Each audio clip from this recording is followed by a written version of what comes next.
на ўласныя вочы.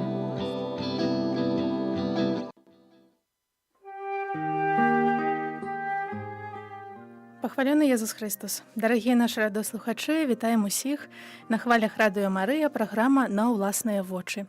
І сёння мы будзем размаўляць з удзельнікамі еўрапейскай сустрэчы ТЗ, якая адбылася ў гэтым годзе ў Мадрыдзе. Справа ад мяне знаходзіцца Сяргей Ламачэўскі, далей Вераніка Грушэўская, Віктар Муліца і Антаніна Гулько. Вітаем вас у эфіры, хвала Христу. Навекі. Ведаеце, яны так хвалююцца, што нават тут не перадаць. Чуецца такое напружанне ва ўсім гэтым, але спадзяемся, што ўсё ў нас сёння атрымаецца. Мэтаю нашай сустрэчы з'яўляецца дзяленне таго, што ж увогуле такое ТЗ, заахвоціць можа іншых, распавесці сваё сведчанне пра тое, як вам, чаму вы туды ездзіце, і ёсць плады з гэтага, якія яны і як далей точыцца вашае жыццё.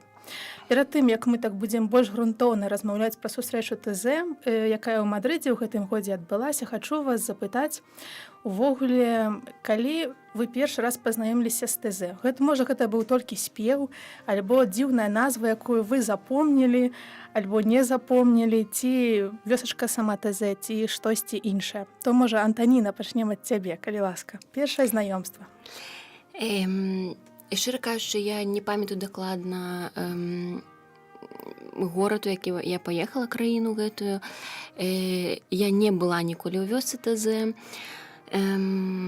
Гэта, шчыра кажучы, было даўно ўжо, калі я пазнаёмілася з ТЗ першы раз. Але мне адразу запала, мне падабаецца гэты стыль малітвы. Да, ён мне адразу запаў у душу.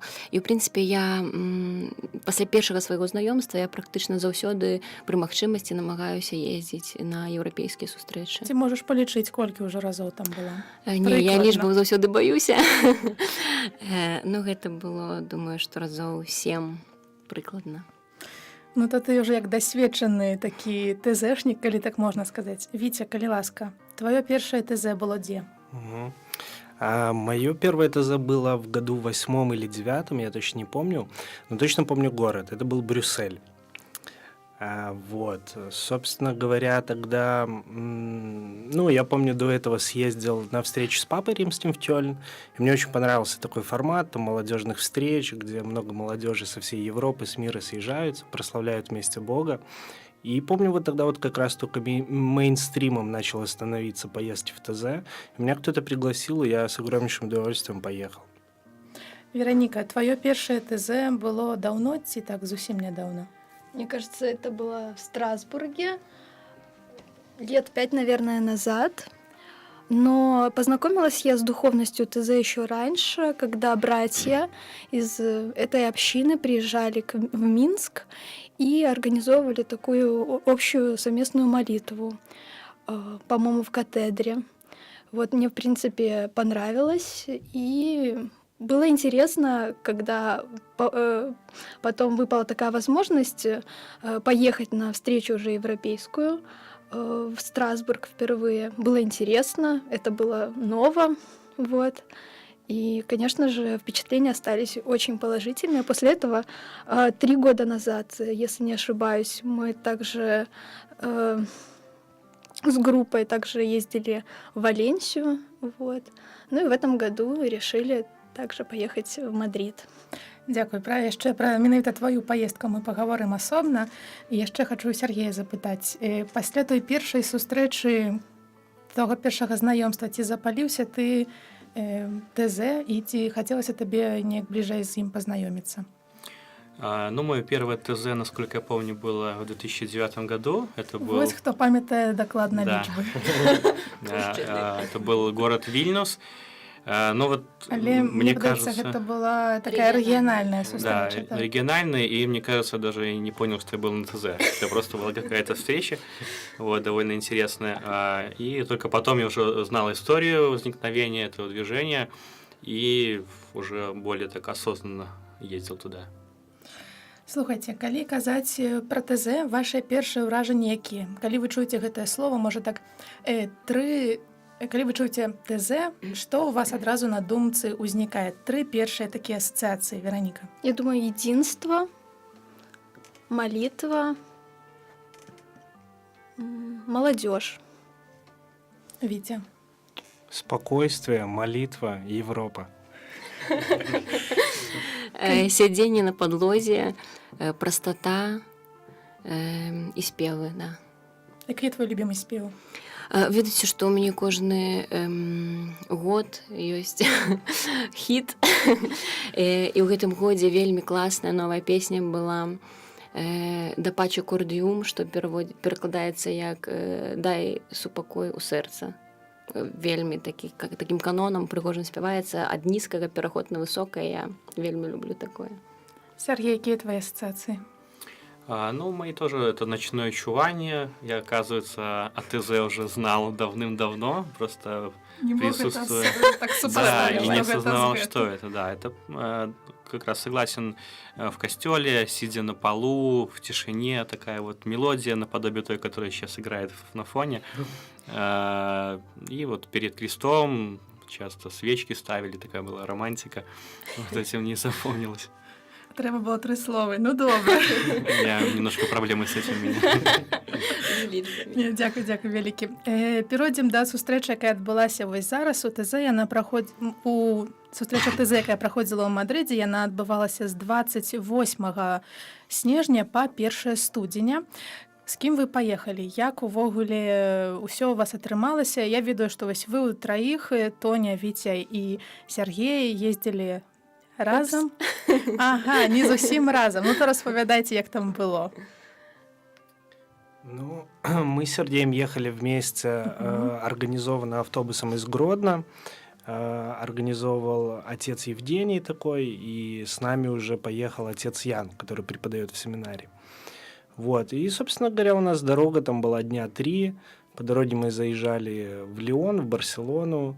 Ну и все, и потом автобусом назад тоже поехали через Люрд. Такі аўтобусны тріп. Да.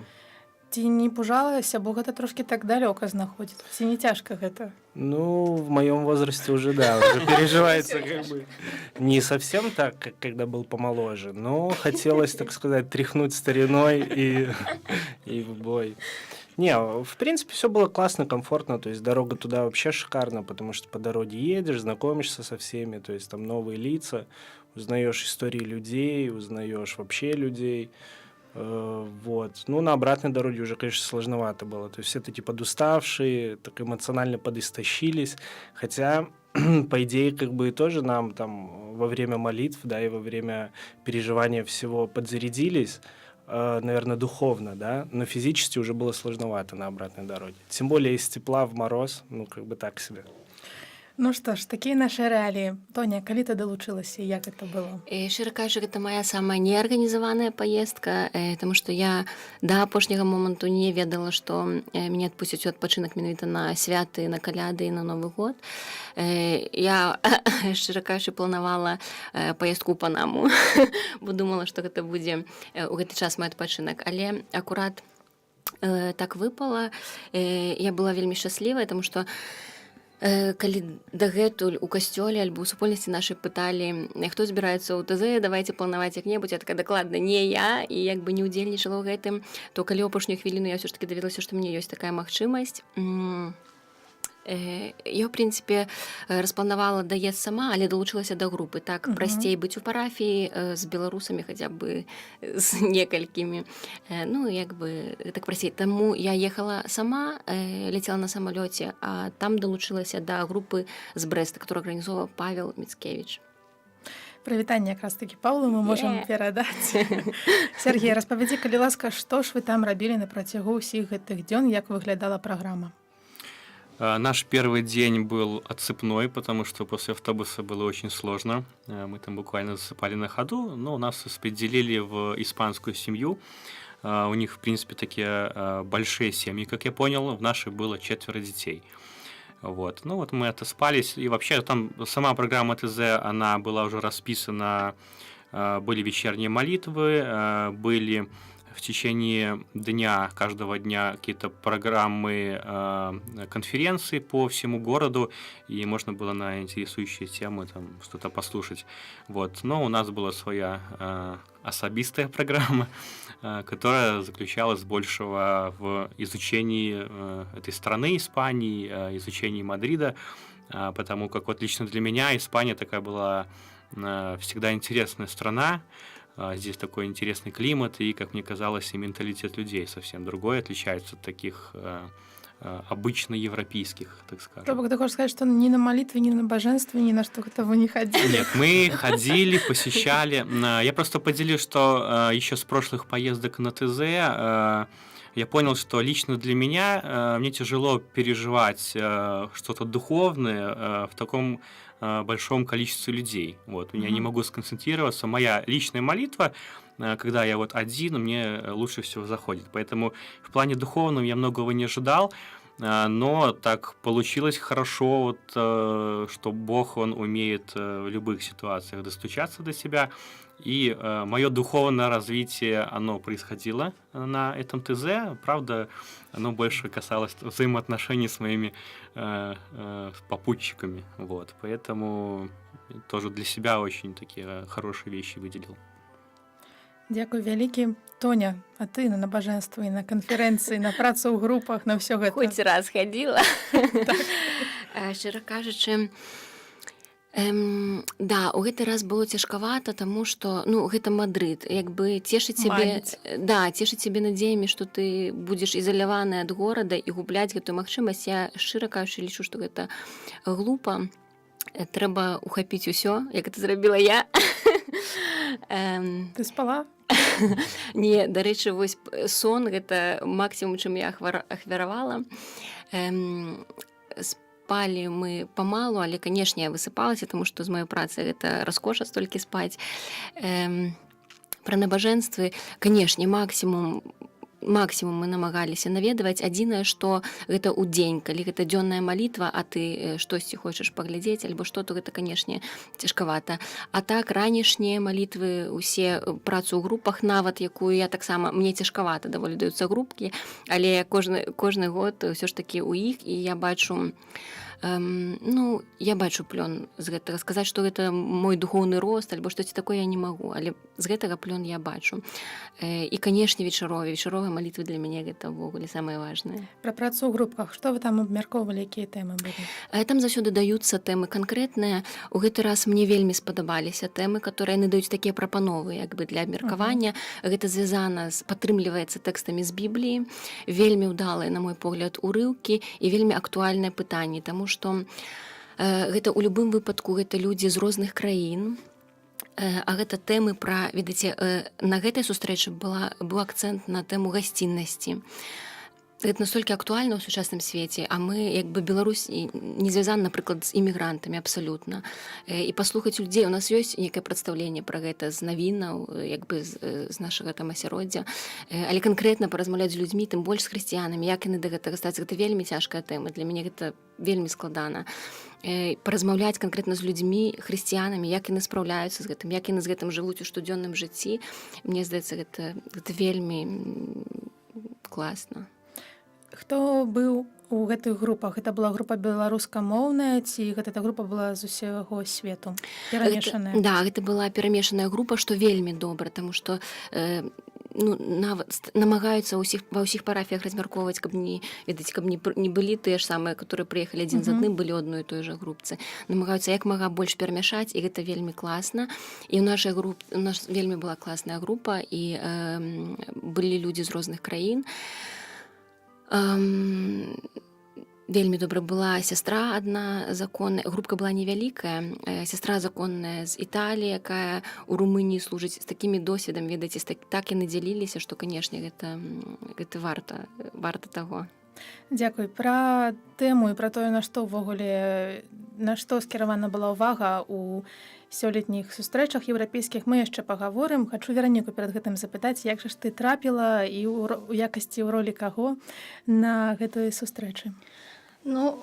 Так случилось, что в этом году для нас, для меня лично и для моей попутчицы, моей подруги Ани Рецкевич, привет я передаю, пользуясь возможностью, формат был новый, необычный для нас, так как наша группа состояла из 2 людей, это, соответственно, я и Аня.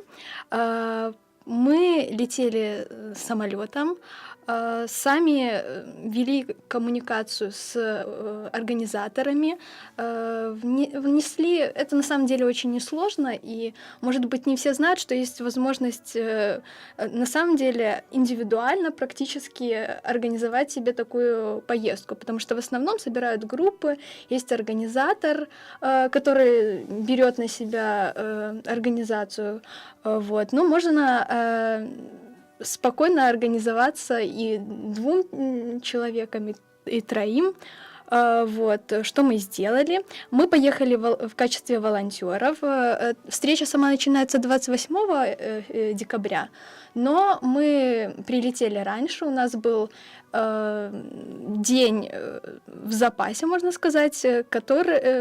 И в этот день началось наше волонтерство. Что робили? Да, это интересно. Это то, что вообще бы мы, наверное, не представили. Ну, сложно представить, что мы можем заниматься чем-то таким вот в нашей повседневной жизни. Нам выдали бумажку, где было написано «сток». И По-испански? по-английски сток. Сток — это вот запасы, складское какое-то обеспечение в переводе. Ну, для нас это было, конечно, загадкой, что это такое. Но мы решили, что... Давайте запытаем, може, удільники ведают, что же это такое. Да, можете Сергей, что такое? предположить. Наверное, секонд-хенд, там есть такие типы. Не, сток — это вообще склад, и, ну, как бы, насколько я понимаю, вы там отвечали, были как завхозами, да? Да, в общем-то, мы отвечали за логистику наших пищевых продуктов для участников встречи. Причем первый день, как вы понимаете, нет практически участников, все только собираются. Это было 27 число. То есть никого там, ну, никому не нужно... Никому не треба ежа. Да, обеспечивать едой. Поэтому мы пришли, и мы вообще были в шоке, потому что нам выдали каску, нам выдали жилетку, и мы строили, можно сказать, склад. Да, вот, мы выстраивали забор сначала. Вдвоем? Практически. А цегла была там, с другими волонтерами, к которым мы присоединились. Да, все нам инструменты выдали, были у нас руководители, и, конечно же, я была в шоке, потому что сток, я думала, что это еда, там, раздавать еду. Мы, кстати, уже ездили в Валенсию, мы тоже были волонтерами, и мы там непосредственно раздавали еду участникам, вот когда проходят один за другим. Чим скончилося ваше будівництво? Вот. Ну, первый день, на самом деле, я была в шоке немного, потому что я понимала, что, ну, это не то, чего я ожидала, но в этом есть, наверное, в этом есть и хорошая сторона встречи, то есть происходит что-то такое, чего ты не ожидаешь, вот. А закончилось все это тем, что мы влились в коллектив, и на следующий день мы уже выполняли другую работу. Мы развозили, вот получается, подготовленную еду для участников и выстраивали в такие ровные линии, получается, с помощью специальных предметов, оборудования специального, которым нам тоже пришлось научиться пользоваться. Это называется транспалеты. И сейчас я, когда прохожу... Новая профессия. На самом деле, да. Грузчик. Ну, можно сказать, вы представляете меня в качестве грузчика. Я не представляла. Но вот, оказывается, я могу с этим справиться. Отчиняя новые Хрупкая возможности. девушка, да. Вот, мы научились управлять этим средством передвижения. А вось гэтым вось таким Да, который Катя Да, Который в супермаркетах вы можете поддон, спокойно да. увидеть. Я раньше никогда даже не обращала внимания. А вот сейчас я прохожу, я такая: о, я могу этой штукой управлять. Вот, так что наши новые компетенции мы освоили. І вы ўсе дні рабілі толькі гэтае. Можно сказать и так, да. Ці быў час хадзіць глядзець Мадрид, ці вы толькі на Вот, гэтых штуках это, конечно же, обратная сторона медали. И, с одной стороны, волонтерство это, конечно, классно. Ты встречаешь новых людей. И эти люди, на самом деле, горят тем, что они делают. Они делают это бескорыстно. Им это интересно, причем были ребята, вот те, которые, управляли нашей командой, на самом деле многие из них были впервые на такой встрече, но они раньше были в деревне ТЗ во Франции, и вот им понравилось, и сейчас они впервые на встрече приехали уже в качестве волонтеров. Так вот, обратная сторона, это, конечно же, что на это уходит большая часть времени. А если еще посчитать молитву, встречу в группах, еду, то остается не так уж много времени. Но на самом деле, если хочешь, время найдешь на все. Вот. Поэтому мы старались даже с таким ограниченным временным ресурсом все-таки посмотреть и город, вот, и сделать то, что мы Можно хотим. было на этих штуках разъезжать. Мы по даже Мадриду. посетили музей Эль Прадо, вот, который также произвел на нас огромное впечатление. Так что я думаю, что по насыщенности эта поездка была такой очень насыщенной. Тут Витя нечто хочет сказать, то коли ласка. Да, и вот хочу сказать, что вот у нас тут возникают вопросы по поводу того, там, можно ли посмотреть город во время встречи. На самом деле такая особенность ТЗ тоже, что вот братья, они всегда пытаются максимально интегрировать все встречи непосредственно в город, да, то есть чтобы люди параллельно и посмотрели что-то. Это вот, например, была возможность сходить в музей Прадо, вот как Вероника сказала, то есть там была специальная лекция организована по поводу там христианства в искусстве, да, то есть сразу рассказывают, потом ты ходишь конкретно, смотришь на картины, там Аль Греко, там Веласкес и т.д. и т.п. Также различные молитвенные встречи абсолютно в разных локациях по городу, да, в разных храмах, в разных костелах. То есть, как бы, возможность есть всегда и совместить приятное с полезным. Слухай, ну тогда уже микрофон не отодвигай, тебе одразу запытаю наконт, уже Тоня пачала гэтую тэму наконт таго, на што больш за ўсё звярталі ўвагу, што табе найбольш запомнілася і што табе найбольш дала гэтая сустрэча ў гэтым годзе? Ну, в этом году я думаю, что как бы жизнь в семье, ну, для меня всегда это как бы такой, как сравнить, там, посмотреть на семьи, да, как люди живут. То есть, ну, впечатление и как бы полезная штука для меня была пожить вот в мадридской семье, да, в испанской.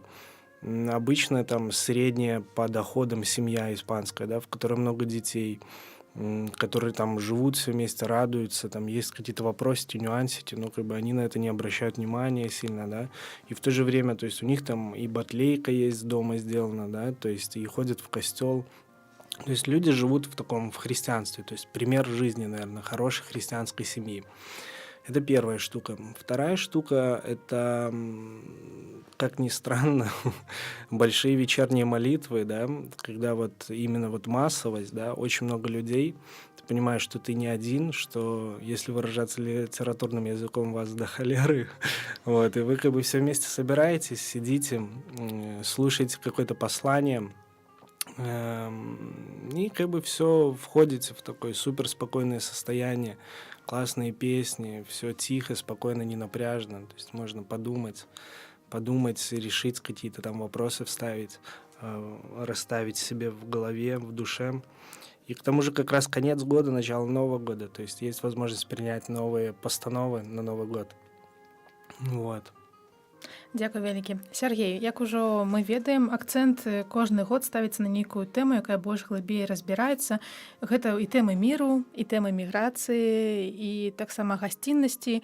Для цябе што ў гэтым годзе такое было найбольш найважнейшае, ці гэта якраз такі гэтая тэма, ці нейкія такія іншыя свае асабістыя? Ну, как я уже сказал, тяжело мне что-то такое переживать глубокое. Вот. И для меня эта поездка стала прежде всего такой возможностью вырваться из повседневности, из суеты и так немножко подумать больше о своей жизни, о каких-то ценностях. И я просто решил, что жизнь нужно кардинально менять и пересматривать свои приоритеты. Вот. И не знаю, насколько это там тесно связано с самим ТЗ, но в итоге сама эта поездка, она стала таким очень хорошим шансом что-то изменить.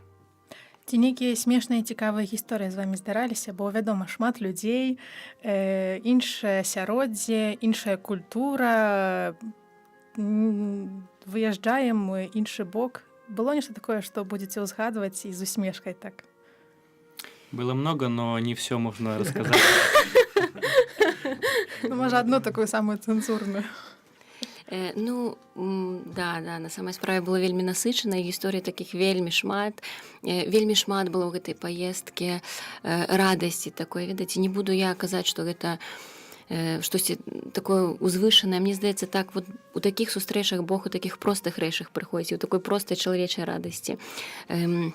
Мае гісторыі былі першая, канешне, якая мне прыходзіць на розум, гэта мы ўжо напярэдадні 31-го мы уже збіраемся ехаць у дзень, рыхтавацца да вечаровай малітвы, і мы трапляем, просто поток ідзе, усе такія ў спартовых касцюмах, і мы трапляем у гэты поток, штосьці адбываецца, мы разумеем, і мы як бы за ўсім, за імі ідзем, і гэта такі, аказваецца, у іх пераднавагодні марафон, просто бегавы, там, я не ведаю, процьма людзей, я не ведаю, колькі.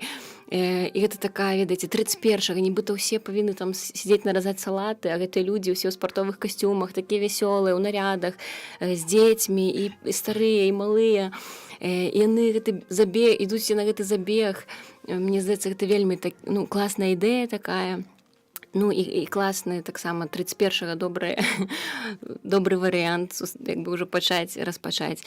І другая гісторыя, она больш можа быць не радасная, но она рэальна мяне вельмі закранула. Гэта калі перакрылі, ведаеце, з-за таго, што шмат людзей і шмат на ТЗ прыехала людзей, калі на малітву поток і там на канкрэтнай галіне метро, то праблемы з транспартам, і яны перакрываюць рух там на час і потым пускаюць. І мы стаялі, пакуль перакрыта было, і былі побач падышла жанчына маладая з дзецьмі і сумкамі, з пакрытай галавой, наколькі я зразумела, мусульманка, спытала мне па-гішпанску, што тут адбываецца. Ты ведаеш гішпанскую мову? Нет, я кажу, што як вы мяне пытаеце на гішпанску, конечно, я не разумею.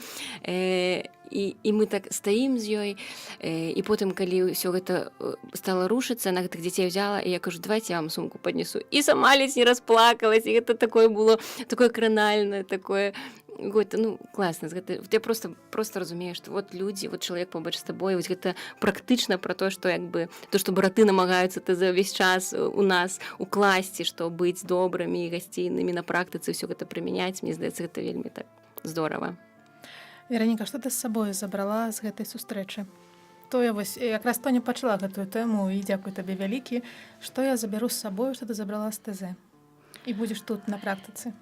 Я думаю, это, конечно же, всегда новые впечатления, это новое знакомство, это новые эмоции, потому что это прекрасная возможность вырваться из своего привычного круга общения, из обычного окружения, попасть в новую совершенно обстановку, встретиться с новыми людьми. Для меня очень важным элементом для меня лично всегда в ТЗ являлась культурная интеграция. Мы встречаем людей просто со всевозможных стран, которые говорят на всех возможных языках. Это, кажется, мы все люди, но есть что-то, что нас объединяет, есть то, что, конечно же, нас отличает друг от друга, но все равно всегда очень приятно почувствовать единство христиан. Мы встречали и православных, мы встретили группу православных, а точнее батюшку, который организовал поездку из Беларуси? Минска, да, из Беларуси, и было очень приятно. Мы спросили, чувствует ли он, какое-то к себе особое отношение или, что его как-то принимают, относятся к нему как-то по-другому. Он сказал, нет, здесь все открыты, здесь вот чувствуется это единство, нет барьеров. Это на самом деле для меня очень важно, очень интересно. Открыть для себя другого человека. Дякую. Вось я так вас слухаю і памятаючы пра тое, што ёсць такі міф, што еўрапейскія сустрэчы ТЗ, адныя з, гэта больш пра тое, каб з'ездзіць наведаць новую краіну Еўропы.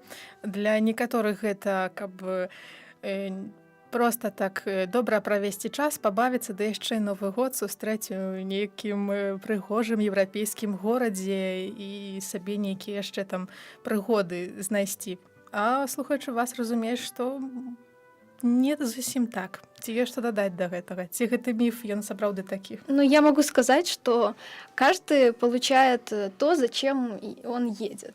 Если у человека главная цель — это поехать потусить, то он, конечно же, поедет. Это прекрасная возможность, да, поразвлекаться, увидеть новые места. Если у человека цель пообщаться с другими людьми, то это тоже прекрасная встреча для этого. Если у человека цель помолиться, встретиться с Богом. Вообще, я считаю, что не обязательно даже выезжать из своего родного города для этого.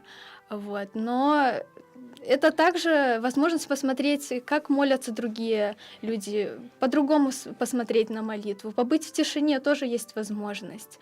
Вот, поэтому я считаю, что у кого какие цели, у того такие результаты. Не дадать, не отнять ничего. Дякую, Вероника. Витя, нечто хочешь сказать? Ну, я хотел сказать, что тоже все, в принципе, зависит от цели, но другие все эти штуки сопутствующие могут идти как приятный бонус. Едешь потусоваться, посмотреть там Мадрид, а тебе хобана, классные молитвы, да, и ты снова там выстраиваешь отношения с Богом.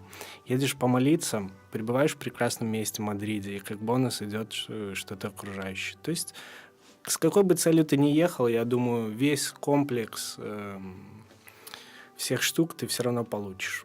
И пути Господні неисповедимы. Дякую. Яшчэ хачу, Сергей, запытаць, якая твоя самая яркая прыгода і што ты з сабой прывёз сюды ў Мінск, акрамя таго, што трэба жыццё змяняць кардынальна. Хотя не, что ж акрамя гэтага можна рабіць? Ну вот я тоже расскажу об этом марафончике, о котором Тоня начала говорить. Это для меня было веселое приключение, потому что я в этом марафоне потерялся. Вот, я стал из своей группы, и, в общем, я зашел на какую-то территорию, с которой я не мог найти выход. То есть меня эта толпа отрезала вообще от всего мира. И я решил ждать, просто когда они все пробегут. Я участвовал в Минском полумарафоне и, как правило, там думал, ждать недолго надо будет. Но они все шли. Я их там снимал на видео, потом я на них просто смотрел. Вот, потом я начал ими разглядывать, кто в чем одет, мне понравилось, как они так искренне это все переживали, радовались. Вот эта искренность меня зацепила. А такой вот самый яркий момент для меня во всей поездке был, когда у нас последний день перед отъездом был обед с семьей. Ну, этот пункт такой вот был включен в программу. И мы уже сумками вышли на улицу, и пока мы ждали, что все мы соберемся там на площадке на улице, чтобы поехать уже к автобусу, мы вдвоем остались с отцом семейства нашего.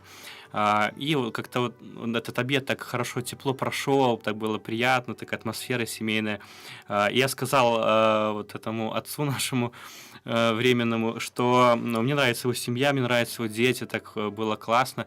И он мне ответил, что он очень счастлив. И он вроде бы сказал простые слова, но он так сказал это искренне, что я там чуть ли слезу мужскую скупую не пустил. я просто почувствовал, насколько это классно иметь вот такую большую семью, потому что у них вот 4 детей у нашей семьи было, 4 маленьких, и сама семья такая небогатая, обычная, средненькая такая семья испанская, но при этом у них вот такая атмосфера классная присутствует. Вот, лично мне было очень комфортно в этой семье, очень приятно, и для меня вот ценность вот этих семейных отношений, это все, оно так приобрело большую значимость. Вот. Я вот об этом иногда вспоминаю, так как-то вот становится вот прям тепло внутри. Я вот отдельно могу рассказать о нашей семье. Нашим хостом, принимающим нас, был парень. Так вот, он из семьи, в которой 13 детей. 13 детей. И мы 1 января нас пригласили на совместный обед праздничный. И на самом деле это было такой уникальный для меня опыт вообще посмотреть, как все проходит и что для людей на самом деле важно, что им важно встретиться, им важно пообщаться друг с другом, уже там сколько блюд на столе, какие они, это уже уходит на второй план. Потому что я вот иногда наблюдаю, для чего часто люди встречаются, вот просто чтобы поесть, так, чтобы набить живот, и чтобы уже не было ни сил, ни желания ничего не обсуждать. Так рот же занятый, Да, зачем? Вот, то есть классно, когда в центре вот эта встреча с другим человеком. И на самом деле они вот просто встречаются, им весело вместе, они классно проводят время, и тоже вот эта ценность большой семьи, что всем весело, всем интересно вместе. И вот это такой хороший повод для того, чтобы встретиться вместе, потому что, конечно же, сложно собраться в повседневной жизни. Вот в этом и есть суть праздника. Слухаючы вас, так бачу, што шмат ўражанняў менавіта ад гэтай культуры, ад таго, што вы там убачылі, ад гішпанскай гасціннасці, ад усяго таго, што праходзіла там. Яшчэ адно пытанне наконт набажэнстваў вось вечаровых. Тоня ўжо пачынала. Для нашых радыёслухачоў, можа так у 2 словах, як яны выглядаюць? Вечаровыя. Вечаровыя набажэнствы, думаю, што гэта цэнтральная частка дня для гэтых сустрэч. Чаму? Таму што ранішнія праходзяць адпаведна ў парафіях сваіх. Удзень з-за шматлікасці людзей намагаюцца падзяліць неяк усе ў розных касцёлах. А вечаровая малітва, яна ў гэты раз, дарэчы, з-за таго, што прыехала 13 000, што не так шмат для сустрэч ТЗ, не дзялілі гэтыя сустрэчы вечаровыя, і ўсе маліліся ў адным месцы пастаянна. А што гэта было за месца? Гэта называлася Эфема. Я думаю, што гэта по тыпу выставачнага комплекса, такія вялікія залі проста. І, в прынцыпе, гэта адразу пасля вячэры адбываецца. Складаецца оно з таксама звычайных гэтых схем. Малітвы ТЗ, гэта спевы, малітвы, разважанні брата Алойса і абавязкова цішыня. Я ў гэты раз яе дацаніла яшчэ больш, таму што нават у гэтым вось ты на патоку, на хвалі, у гэтым Мадрыдзе, на вышыні эмоцый, ты можаш проста ведаць і спевы, ўсё цябе все так падабаецца. І гэтую цішыню ты рэальна можаш прапусціць. Ты ўвечары будзеш стомлены, раніцай ты позна прачнешся. А тое, што ў гэтай малітве абавязкова ёсць цішыня, і не 1 хвіліну, ведаеце, а рэальна хвілін 10, у якіх ты хочаш не хочаш, ты абавязкова ты мусіш сустрэцца з Богам, у цябе проста няма варыянтаў. І гэта мне вельмі падабаецца. І, вядома, пасля гэтых малітваў вечаровых заўсёды ёсць набажэнства каля крыжа, называецца. Ты можаш падысці і проста як бы ўкленчыць і памаліцца таксама. У гэтым годзе вельмі распаўсюджана было блаславенне. Браты блаславілі направа-налева ўсіх. Біскуп прысутнічаў на малітвах і таксама вельмі так проста да людзей заўсёды ішоў, бласлаўляў усіх. Цудоўна было. Дзякуй. Ці паедзеце ў наступным годзе, на еўрапейская сустрэча будзе праходзіць у Вроцлаве? Ці ўжо збіраецеся? Ну, как жизнь пойдет. Надо же еще дожить до Вроцлава. Не, ну вось якраз планы на год ужо павінны быць складзеныя і якраз сабе запланаваць можна, што вось напрыканцы ў снежні еду ў Вроцлаў. Ну, теоретически, да. Наверное, я планирую все-таки эту поездку, но как бы Вроцлав уже не так далеко, да. То есть, Не так интересно. И не так тепло. Ну, не так тепло. Витя, у тебя есть знижка, як так? Да. Да, я, кстати, выиграл скидку 50% на следующую поездку, потому Дякую, что я мне. угадал Вы наступный город. распавядзіце, як это было. Ну, у нас вот группа, отец Евгений, он из Сморгони, ну, как бы организовал поездку из Гродно. Он проводил такую акцию, там, кто угадает следующий город, где будет проходить ТЗ. Я думала, гэта такая была акцыя, што арганізатары ўсяго ТЗ праводзілі, а не К мясцовы. сожалению, нет, локально. Мясовые оригиналы. Да. Вот, и, собственно говоря, благодаря Тони, немножечко схитрив, я угадал следующий город, это Вроцлав. Отец Евгений, калі вы нас чуеце, вось яна Да. ўся правда. Да. Вот, как бы, поэтому, да, наверное, поеду. Ну, как бы, тем более в Польше я уже был как-то на каких-то миссионерских встречах, то есть тоже жил в семье, очень похожая культура, очень классно. И, как я говорю, для меня очень важно тоже в этих поездках именно проживание в семье, да. И вот думаю, да, что поеду. Дзякуй. Напрыканцы нашай праграмы хачу, каб вы некалькі словаў сказалі для ўсіх тых, чаму для ўсіх тых, хто нас слухае і глядзіць, чаму варта паспрабаваць пабываць у ТЗ. Такую невялічкую рэкламу зрабіце нам. Я готов. Я думаю, что это очень хорошая возможность увидеть, во-первых, другой мир, не только с точки зрения посещения других стран, но и с точки зрения общения с верующими из других стран, потому что каждая нация – это свой определенный менталитет. Это, например, испанцы, они такие более горячие, открытые, то, что мне понравилось. И просто можно для себя что-то такое интересное вынести, как-то по-другому посмотреть на одни и те же молитвы, на одни и те же песни. И в целом просто вырваться из этой суеты, опять же, как это сделал я удачно в этом году, это хороший шанс, может быть, для кого-то вот Новый год подвести какие-то итоги жизни, для кого-то что-то пересмотреть, передумать, принять какие-то важные решения. И этому будет способствовать такая вот атмосфера, которая уже начинается прямо в автобусе или у кого-то в самолете, потому что уже поездка начинается, тут уже можно пережить что-то такое духовное. Вот. Я вот, например, это часто переживаю именно вот с другими людьми, в общении с другими людьми, и часто Бог именно в этом открывается. Поэтому акценты у меня не всегда на самой молитве, но Бог учит меня, что в вере нет никаких шаблонов, что Он может прийти и в тишине, Он может прийти в каких-то громких песнях, в людях, от которых ты ничего не ожидаешь. То есть это просто новый мир.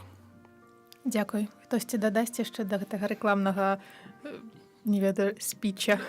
Да, я хочу добавить, мне кажется, что это очень хорошо для расширения кругозора, как географического, так и духовного кругозора, да. Во-первых, другая страна, плюс там же собираются не только католики, да, вот как мы, а там собираются христиане, то есть это и православные, и протестанты, все молятся немножечко по-разному, да. То есть ты расширяешь сам свой кругозор, плюс как бы менталитеты разные у наций, да, то есть там в Испании более весело, они там могут и петь, и плясать во время служб, да, и песенки более веселые, то есть не такие похвальные службы, как у нас иногда бывают. И, собственно говоря, то есть, для расширения вот такого вот кругозора и, как я говорю, и духовного, и географического, то есть супер. Я всем советую съездить, хороший экспириенс. Я могу добавить, что есть эмоции, переживания, которые ты не купишь ни за какие деньги. Можно сказать, я отчасти из-за этого, например, хожу в пилигримки, потому что ты жертвуешь комфортом каким-то, ты отдаешь на это свое время, но то, что ты получаешь, это остается с тобой на всю жизнь, это меняет тебя. Это дает тебе возможность узнать, увидеть Бога в другом человеке, познакомиться с другими людьми, увидеть мир, увидеть природу, увидеть что-то новое. И да, это дорогого стоит, это вообще бесценно. Ну, наконт купіць, і, дарэчы, за ўдзел трэба заплаціць. Колькі каштуе, Тоня? 35 еўра гэта ўзнос. На самай справе, канешне, гэта вельмі мала, улічваючы бясплатны праезд, калі гэта прымаюць сем'і, канешне, гэта не параўнаецца ні з чым, гэта жыць у сям'і, у кватэры, у камфорце. Звычайна гэта сем'і заўсёды адкрытыя, яны кормяць, нешта з сабой даюць, гэта, канешне, выдатна. Чаму варта ехаць і спрабаваць ТЗ? Я бы акцэнтавала ўвагу на як бы тых пытаннях, которые там падымаюцца. Я першапачаткова ездзіла, я заўсёды думала, дзе яны падымаюць, тыпу, мы адказныя за планету. Я думаю, сур'ёзна, дзе мы, дзе рэлігія, дзе экалогія, што пра што, гэта не моя тэма. І зараз я сур'ёзна, я з кожным годам гэта ўсё больш разумею.